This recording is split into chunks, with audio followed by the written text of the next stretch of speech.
Jai Gurudev. Next unit is component of AD. Component of AD discuss with reference closed economy and open economy. आपने ये पढ़ा है कि economy आपका कैसा होता है, 2 sector economy, 3 sector economy, 4 sector economy. ये आप sector economy macro economics and bases concept में आप पढ़ चुके हैं. अब question is component of AD in a closed economy. Closed economy may be 2 sector economy and 3 sector economy. Close मैंने हमारे बाउंड्री के अंदर, हमारे देश के बाउंड्री के अंदर. The 2 sector closed economy include household sector and दूसरा producer sector. There is no government sector in the economy. 2 sector में household है, producer है, government इसमें नहीं है. Household purchase good for purpose of consumption. Household क्या करता है, प्रोड्यूसर से गुड्स को खरीदता है कंज्यूम करने के लिए. देयर एक्सपेंडिचर इज कॉल्ड, ये जो वो कंज्यूम करने के लिए एक्सपेंड करता है that is called consumption expenditure. C consumption expenditure. A producer on the other hand purchase goods for purpose of investment. वो फैक्टर खरीदता है ना, land, labour, capital, entrepreneur, raw material. तो इसको हम क्या कहेंगे, their expenditure is called investment expenditure. I, that is the consumption expenditure. C, this is the investment expenditure. माने उसने लैंड खरीदा, लेबर लिया, ये सारा कुछ को उसको इन्वेस्ट उसमें किया. So in the 2 sector economy AD has 2 component.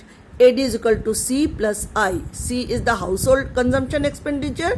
I is producer investment expenditure.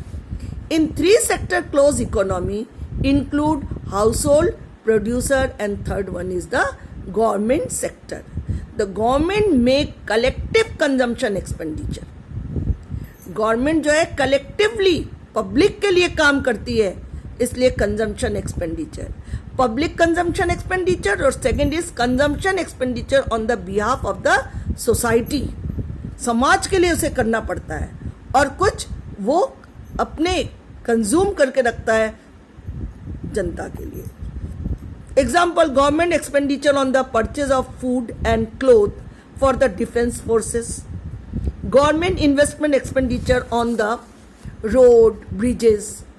तो government expenditure indicate G. Household is C, producer investment I, and government expenditure is G. In 3 sector economy AD is equal to C plus I plus G. Component of AD in the open economy, वो था closed economy जो boundary के अंदर. अब आप खाली अपने देश में ही व्यापार नहीं करते हैं, अब दूसरे देशों के साथ भी व्यापार करते हैं.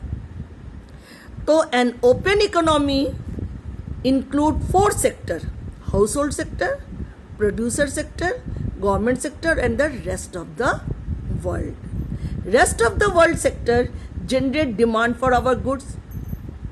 बाहरी देश हमारे वस्तुओं का डिमांड करते हैं, तो हम क्या करते हैं, बदले में इसको एक्सपोर्ट करते हैं. Thus export add to AD in the domestic economy.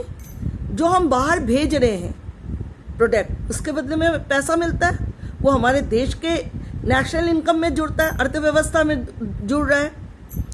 But we also import rest of the world. इसके अलावा हम दूसरे देशों से भी मंगवाते हैं जो डिडक्ट हो रहा है. इस तरह से हम 4th सेक्टर हो गया रेस्ट ऑफ द वर्ल्ड, जिसके साथ भी हम व्यापार करते हैं. Import M opposite to export X. ठीक है, एक्सपोर्ट को हम X से डिनोट करते हैं और इंपोर्ट को हम M से करते हैं. Export increase AD in the domestic economy. जितना एक्सपोर्ट इंक्रीज होगा AD भी उतना ही डोमेस्टिक इकोनॉमिक्स में आ गया. इंपोर्ट डिक्रीज, एक्सपोर्ट इंक्रीज करता है AD में और इंपोर्ट डिक्रीज करता है. So value of net export X minus M, माने export minus import. 4 component of AD in the open economy, AD is equal to C plus I plus G is equal to X minus M, net export. ठीक है, अब concept और AD का concept आपको समझ में आ गया. अब concept of AS, aggregate supply, as referred to aggregate production as planned by the producer during the accounting year. Accounting year में प्रोड्यूसर जो है प्लान करता है कि कितना वो प्रोडक्शन करेगा. It imply the flow of goods and services, कितना फ्लो होगा गुड्स एंड सर्विसेज का in the economy during an accounting year. We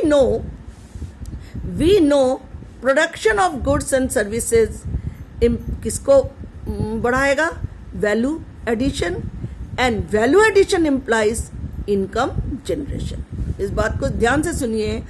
we know production of, जितना उत्पादन होगा उतना क्या होगा? वस्तु का वैल्यू एडिशन होगा, और जितना वैल्यू एडिशन होगा इसका मतलब उतना इनकम जनरेट हो रहा है.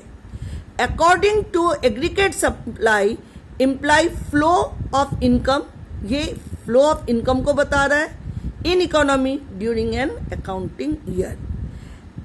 AS and Y, aggregate supply and Y, therefore can be treated as identical to each other.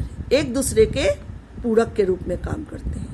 It need emphasis that in the context of macroeconomics equilibrium. अब हम देखेंगे macroeconomics में हम कहाँ पे equilibrium में हैं. Where the AD is equal to AS, as refer only to planned production, जब योजनाबद्ध तरीके से प्रोडक्शन होता है, और desire production during an accounting year. ये किसको रेफर कर रहा है? Plan production and desire production.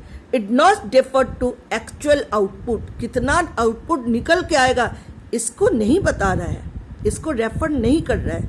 ये सिर्फ plan production and desired production के बारे में बता रहे. अब सपोज कि अब शेड्यूल है आपका इनकम एंड AS. जैसे कि बुक्स में आपको कलम ने पढ़ाया था, उसके साथ समझाया था कि जैसे जैसे इनकम बढ़ता है वैसे वैसे एग्रीगेट सप्लाई भी बढ़ता है, because there is the positive relation between the income and supply. Income होगा तो डिमांड होगा, डिमांड होगा तो प्रोडक्शन होगा, प्रोडक्शन होगा तो सप्लाई होगा. This is the circle. Important point, identity between Y and AS shows that the producer in the economy are ready to supply all that they wish to produce. जितना वो उत्पादन कर रहा है वो सबको वो सप्लाई करना चाहेगा. This is because there is excess capacity in the economy. क्योंकि वो ये मान करके चलते हैं कि अर्थव्यवस्था में कैपेसिटी ज़्यादा है, इसलिए हम ज़्यादा से ज़्यादा सप्लाई कर सकते हैं. Proportionate increase in AS, any increase in AD. अगर डिमांड बढ़ेगा तो सप्लाई भी बढ़ेगा.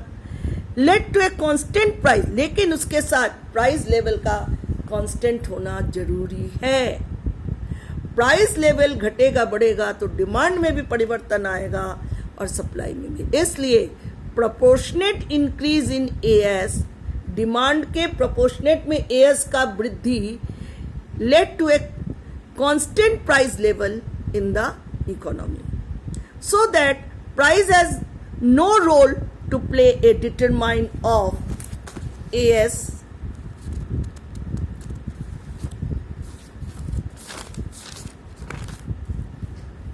ठीक है, इसमें AS कोई रोल, प्राइस इसमें कोई रोल नहीं करता है, प्राइस कांस्टेंट रहता है.